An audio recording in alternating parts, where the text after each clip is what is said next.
ഞങ്ങൾ അപ്ലോഡ് ചെയ്യുന്ന വീഡിയോസ് നിങ്ങളിലെത്താൻ ഈ ചാനൽ ഇന്ന് തന്നെ സബ്സ്ക്രൈബ് ചെയ്യണം. അതോടൊപ്പം ബെല്ലൈക്കൺ പ്രസ് ചെയ്യാൻ മറക്കരുത്. കമലഹാസനെ നായകനാക്കി എടുത്ത തഗ് ലൈഫ് എന്ന സിനിമയുടെ പേരിൽ വിമർശനങ്ങൾ ഏറ്റുവാങ്ങുകയാണ് മണിരത്നം. 300 കോടി രൂപ ചെലവാക്കി എടുത്ത സിനിമയ്ക്ക് 80 കോടി പോലും തിരിച്ചു കിട്ടിയില്ല. ഭാഷാ വിവാദത്തിന്റെ പേരിൽ കമലഹാസൻ ഉണ്ടാക്കിയ വിവാദം മൂലം കർണാടകയിൽ സിനിമ റിലീസ് ചെയ്യാനും സാധിച്ചില്ല.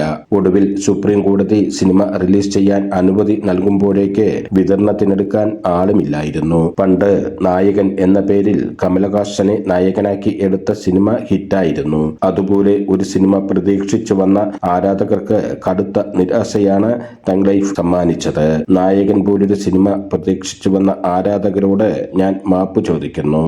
തഗ് ലൈഫ് അത്തരത്തിലൊരു സിനിമ അല്ല. പുതിയൊരു അനുഭവം കൊടുക്കാൻ ശ്രമിച്ചതാണ്. പക്ഷേ ആരാധകർക്ക് അത് രസിച്ചില്ല. മാപ്പ്. അങ്ങനെ മണിരത്നം മാപ്പും ചോദിക്കുകയുണ്ടായി. നായകൻ എന്ന സിനിമയ്ക്ക് ശേഷം 37 വർഷത്തെ ഇടവേളയ്ക്കഴിഞ്ഞാണ് വീണ്ടും കമലഹാസനും മണിരത്നവും തഗ് ലൈഫിൽ ഒന്നിച്ചത്. ഈയിടെ ഒട്ടേറെ ഹിറ്റുകൾ സമ്മാനിച്ച മണിരത്നത്തിന് വലിയൊരു ദുരന്തമായി കമലഹാസനെ വെച്ചെടുത്ത ഈ സിനിമ മാറുകയായിരുന്നു.